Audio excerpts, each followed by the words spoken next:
Hello and welcome to the 20th Annual Gary Lincoff Foray. I'm Cecily Franklin, President of the Western Pennsylvania Mushroom Club. Our special guest today is Litt Woon, author of The Way Through the Woods on Mushrooms and Mourning. I received Woon's book for Christmas, and when I was done reading it, I found her Facebook page and I sent her a message. And we discussed how could we get her from Norway to Pittsburgh to speak at our Gary Lincoff Foray.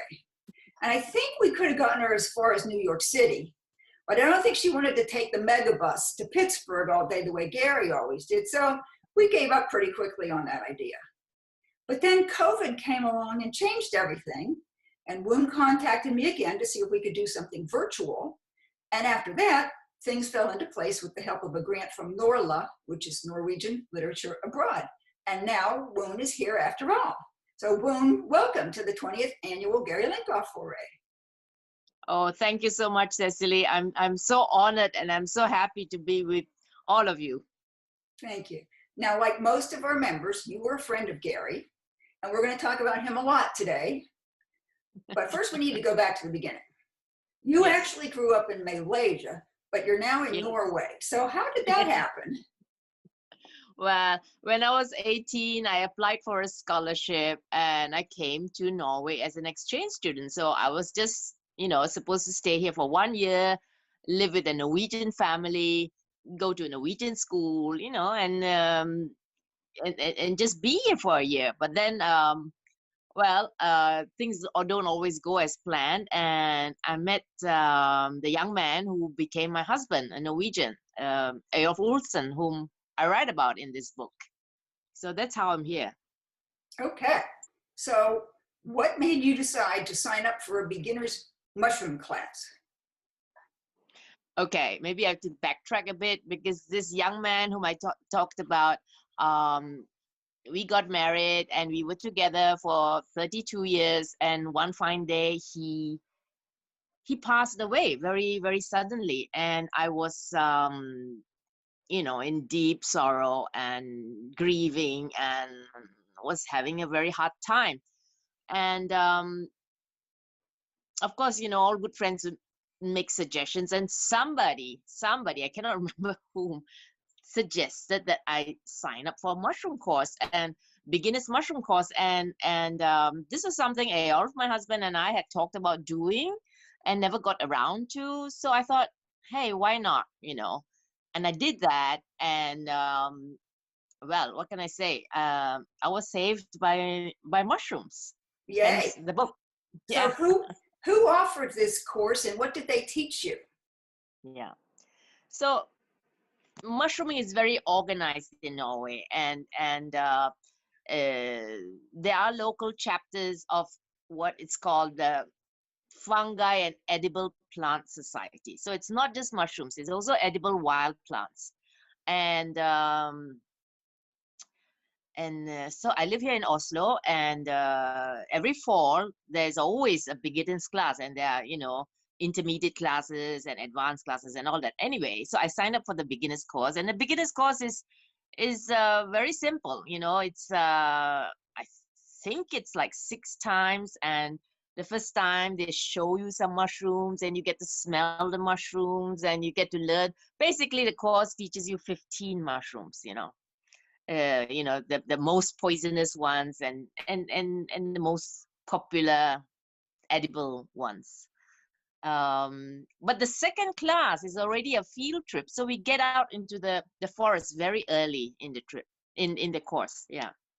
Now, what was it like for you to be in a forest? Because growing up in Malaysia, you wouldn't go outside. Very good point, Cecily.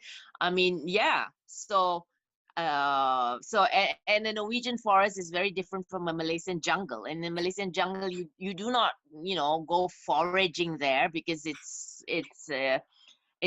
full of wild animals and you really don't want to be in a Malaysian jungle. So Norwegian forest is quite different. And we have so many different types of forests too, depending on the trees that they are there. So and even though I'd lived in Norway for a long time and my husband was Norwegian, we were not sort of like the hiking types. So so it was all new to me. um but I really got hooked that first time I was out in the forest. That's um because you found that you could actually use what you learned in your first class the first time you went outside. Exactly, exactly. And that was amazing. I mean, you know, I've been on very many courses before, and you know, during my work, but this is the first time I went to a course and I learned something and I could apply it immediately. So it was just amazing. It was quite amazing. And okay, the course. There are always two teachers, and when you go out to the forest, because this organization also takes people out on forays, and it's always two leaders, tour leaders, foray leaders, and these foray leaders and the teachers, they all have this exam. They've all passed this exam, this inspector's exam. And the syllabus for that is 150 mushrooms. But maybe you want to talk about that. You said you were interested in that. Yeah. Well, in fact, here at the Western Pennsylvania Mushroom Club, we give out little ID buttons. I'm going to see if I can hold this up to the camera. This is my 150 button. Yes, fantastic. so this means I can identify 150 mushrooms. Now, there's no test, and it's not a credential outside of our club. So it's nothing like being a certified mushroom expert in Norway, which you are. So what do mushroom inspectors in Norway do? Yeah. So this is an amateur club, right? But we have very close links with the university, and together with the mycologists, they've developed this syllabus, and they also help us run the test, And so anyway, so when you pass this test and be qualified, mushroom certified mushroom expert, you can take part then in the major activity in the organization, which is to inspect people's mushrooms, mushroom baskets. So basically, for example, here in Oslo, this weekend, there are going to be 5 different stations where people can come to, and they're always at the edge of the forest. And so the public will just go into the forest. They can pick their mushrooms. They come out at a designated time, and there will be people there manning the station, normally 2 or 3 people who have passed this exam, and they will check your mushrooms for you. You just give them your basket, they'll look at your mushrooms for you nothing, and they'll tell you if what you have in your basket is edible, and if it's not, they will remove some of the mushrooms. Now, is it true that if there's one highly toxic mushroom, you have to throw them all out? That's what we do. Yeah. So the all these mushroom inspectors, they follow the same list, and this is the list where all these 150 most common mushrooms in Norway are divided into, and there are 4 categories. They are highly toxic,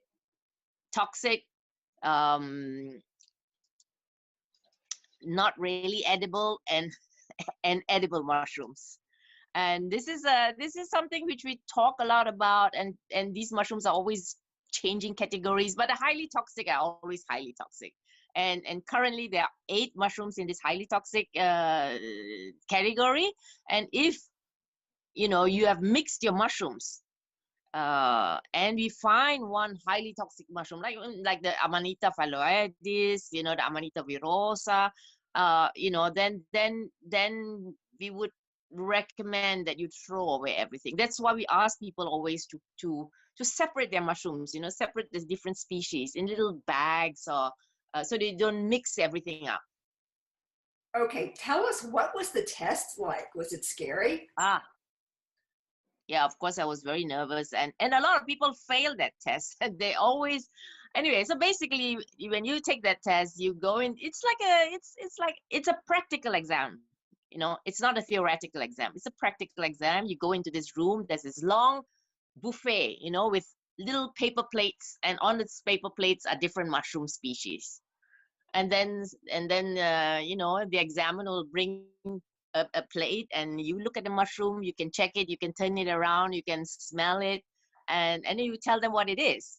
And if it is a poisonous mushroom, you will then have to tell them, how the poison works, how what happens if you ingest this mushroom. And they, of course, they will always ask you about the most toxic ones.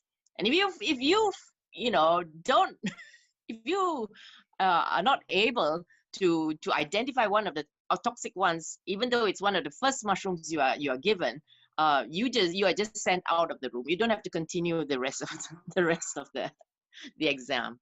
Wow. So did they do anything to confuse you, like mix mushrooms? sometimes they do, because basically what they're doing is preparing you for that table, when that station where at the edge of the forest, where you would be the one checking other people's mushrooms, right? And and as you know, there are some mushrooms that look alike, not always dangerous look-alikes, but two mushrooms which look alike. Very often they will give you what we call the winter chanterelle and the jelly baby. They have the same type of color, and they would and then you have to tell them, there are actually two species here, not one on this plate. But they don't go out to try to sort of trick you or make things difficult. Basically, they're just trying to simulate the situation, that the inspection situation, when you would then be on the other side of the table and you would have to identify and help people check their mushrooms. Okay, did you have to know the Latin names for this test? Thank God, no. So just the popular names. But of course, in my book, I discovered after a while that it is very smart to know the scientific names, because especially if you're going out of the country, and if you are talking to other people, or if you're looking up something on the internet, so and there are people who in the society which are very well versed in mycology Latin, so yeah, so I found that fun after a while. But in the beginning, I was very happy that that we did not have to know the scientific name too. Okay, well, let's talk about Gary Lincoff. Yeah. Since you came to this country and you met him, Yeah. tell us, what was it like to go on one of his walks in Central Park? It was amazing. It was amazing. I've met him. I knew some people in the New York Mycological Society. They had a dinner. I was there. I met him, and he was very kind, and he invited me to go foraging with him, and in Central Park.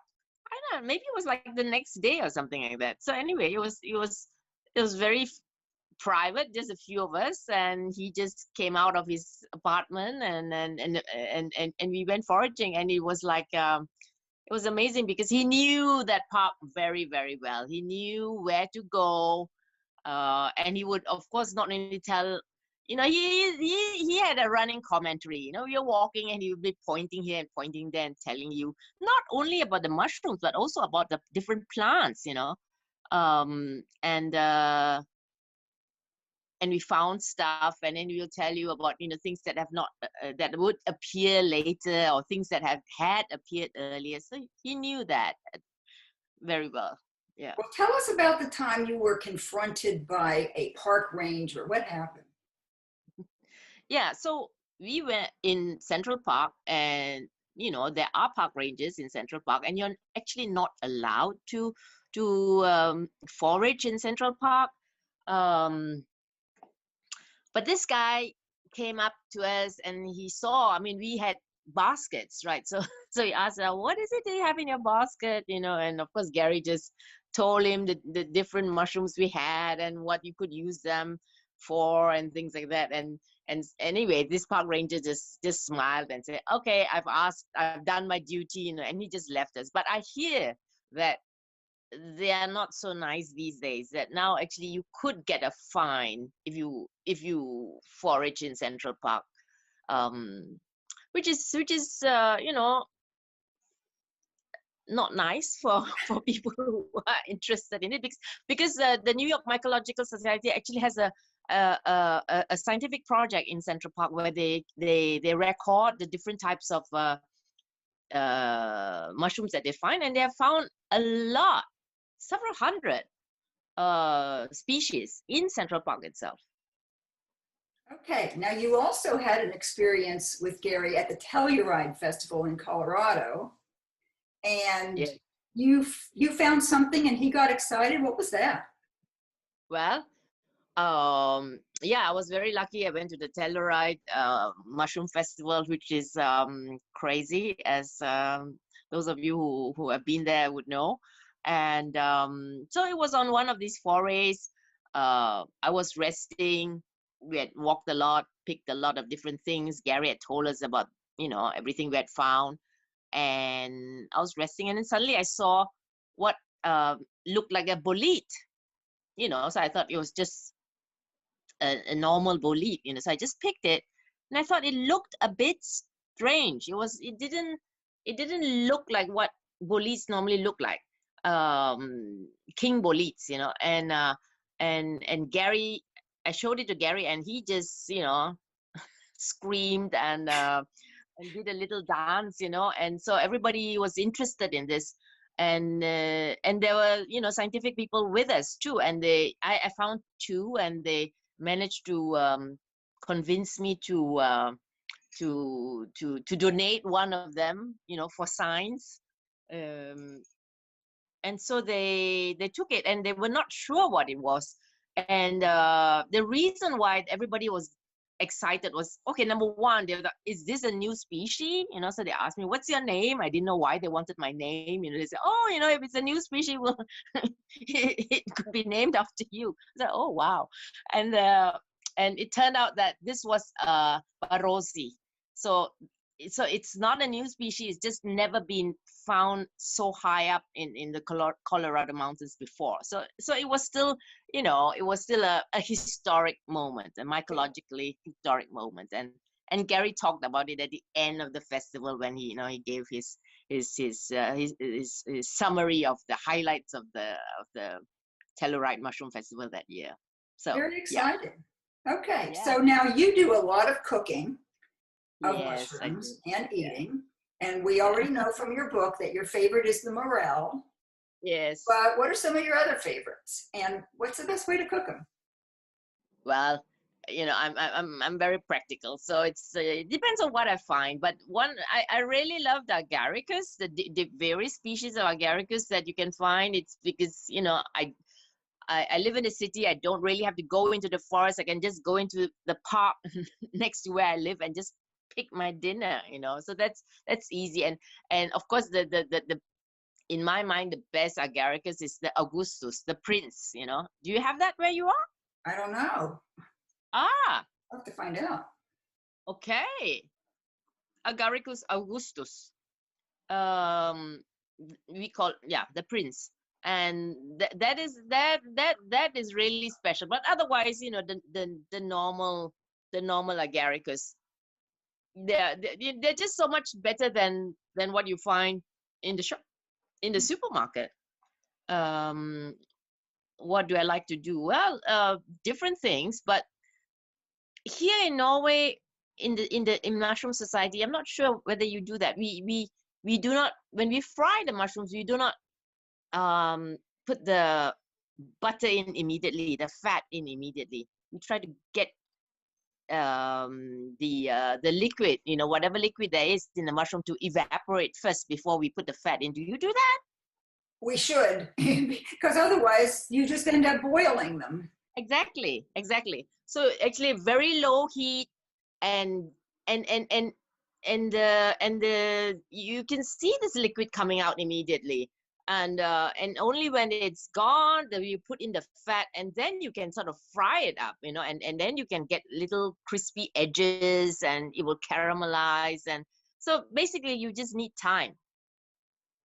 But yeah, in my book, I have some recipes there, also because I was fascinated by how you could use mushrooms not only as a savory, but also as a dessert,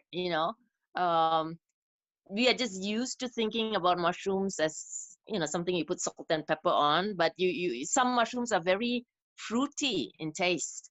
And so I've got a chanterelle ice cream recipe with crystallized chanterelles, baby chanterelles, you know, things like that. Yeah.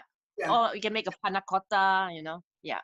Okay. Well, just for our viewers, the book is full of recipes, not strict recipes, just mainly I would call it ideas, for all the different things you can do. Yeah. Okay. Now I'm going to ask you a question here. We've had a really dry spell, and everybody's complaining. And you had a funny story in your book about a guy who actually was driving buckets into the woods to water the mushrooms. So why was he doing that? Well, he was doing that because he had a girlfriend, and she came from a part of Norway that did not have these mushrooms. These were the Colorsive gambosa, which I don't think you have, because Gary actually asked me for them, and I dried them and took them with me to New York and gave it to him. And these are the very, very early mushrooms. In England, they call them St. George's mushrooms. So they come out very early. And so this young man, he was trying to make an impression on the young lady who had never seen these mushrooms before. He spotted these mushrooms, but in very, very small, you know, baby ones. Like the week before she came, it was very dry. So he was action oriented. So he drove buckets of water to the forest edge and took the buckets into the forest, you know, to water these mushrooms so that they would be, you know, nice and big and juicy by the time this young lady came to visit, you know, at the end of the week. And they ended up getting married. Okay, so it was worth it. Yay. Yeah. Okay, does your club do anything with microscopes? Yes, we do. Actually, this club is very active. We have microscope like courses, clinics, workshops. There are a lot of people who are into handicraft. You know, they'll dye mushrooms, dye wool and yarn, silk and linen with mushrooms. And in fact, yeah, I forgot. You know, when I was talking just now about the inspection of mushrooms, we now also have a digital mushroom inspection. So and this is an app, you know, that the public can download, but there's a mushroom inspector at the other end of the app. So it's not an app, you know, that you can use 24/7. It's an app that is manned, you know, a woman, you know, by a mushroom inspector at the other end at the same times when we would have these mushroom inspections at the edge of the forest. And basically, the whole idea of the app is we are not going to identify all the mushrooms in the forest. We'll just identify 20 mushrooms, like the most common mushrooms, and definitely the most poisonous ones, and the ones which everybody picks, you know, pick. And so that is very, very popular, and that really has led to a lot more people coming to the society, because not everybody can meet up, you know, at that designated time and go picking mushrooms and getting them checked, you know, by these at these 5 stations, you know, during the weekend. So that is something we are very proud of. But anyway, yeah, cooking, we have got cooking classes. And in the winter, we try to have a lot of activities too, so that it's not just something that happens every fall. So in the winter time, we would have like cooking with dried mushrooms, or we'll have movie nights, you know, mushroom movies, things like that, or talks. Yeah. Now, what about cultivation? Do your members grow their own mushrooms? Some people do, and we have had courses dealing with that topic too. Yeah, I tried. I was not successful. Yeah, I did it once. It's too messy for me. I'll just find them. Yeah. But it was fun to try it. Yeah. You have to be so exact. You have to be so, you know, super clean, and everything needs to be right. You know, it didn't work for me. But some other people in that course got some mushrooms out of their little buckets. Yeah. Good. Okay. How do the mushroom species and names in Norway compare to here? Are there a lot of similar ones or not? Do you find You the mean the same? popular? Well, do you The find the popular? same? Yeah, do you find the same mushrooms over there that you find here? And do you call them the same thing? Well, definitely. Well, the scientific names are the same, Right. right? The scientific names are the same no matter where you go. Uh, but you would have, but you wouldn't have, the same, the same species both here and where you are. So it's always nice to sort of go somewhere and see and pick new mushrooms. Um, like so this society in Norway is affiliated to to several societies in the Mediterranean. So we go there at the end of our season. We go there because it's the season is longer, and we like to go foraging with them. And there they would have other mushrooms, like the Amanita caesaria, which is like super good to eat, but we don't have it here. Um, so it's always nice to mushroom abroad, because then you would find some new species that you're not Mhm. used to. Yeah. When did you realize that you were no longer an amateur, but a hopeless mushroom freak? I think it was that time when yeah, I lost my secret spot. We all have secret spots, and we think of them as our own. And this was a spot, where I found my Agaricus Augustus, the prince. My top Agaricus. And I found so many that day. I couldn't bring them home. So I had to call a friend who had a car. So he came with this car, and we filled it with this mushroom, and he drove me home. And he thought this was so crazy, because of course the whole car just smelled of this. I mean, it smells wonderful. Anyway, he then met someone, and he told someone about this spot. And when I heard about this, I was just horrified that he would even do something like that. I thought he was, I thought he knew. You're not supposed to tell anybody. So anyway, I lost my spot, but I discovered that I was a hopeless mushroom addict. Yeah. And didn't you actually not go to somebody's wedding because it interfered with the mushroom thing? Yeah, so I've done silly things like that. Yes, I have. I'm not always forgiven. Okay, well, I appreciate your time, and I just wonder if you have anything else you'd like to tell us before we wrap it up. No, I think it's great that you have, an annual Gary Lincoff, lecture, foray. I'm very, very pleased that you asked me to join you. My book is out there. I'm in contact with lots of readers. So if anybody has read it and want to contact me, I'm on all social media platforms. Okay, here's Thank the book. you. Here's the book. Yes. Yes. There it is. So yeah, read the book. Contact me. I'll be happy to answer any questions. Appreciate that. Well, thank you so much for being with us. Thank you, Cecily. This is the 20th annual Gary Lincoff Foray, and this is the Western Pennsylvania Mushroom Club. Thank you for joining us. Thank you.